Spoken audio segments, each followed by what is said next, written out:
I'm sure you've heard the news, but did you know someone hiccuped for 68 years? Sound impossible? Think again. Yup, you heard that right.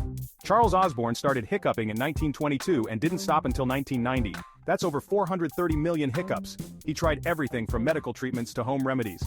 Despite it all, Charles lived his life. He got married and even had kids. Doctors think it was caused by a tiny brain injury.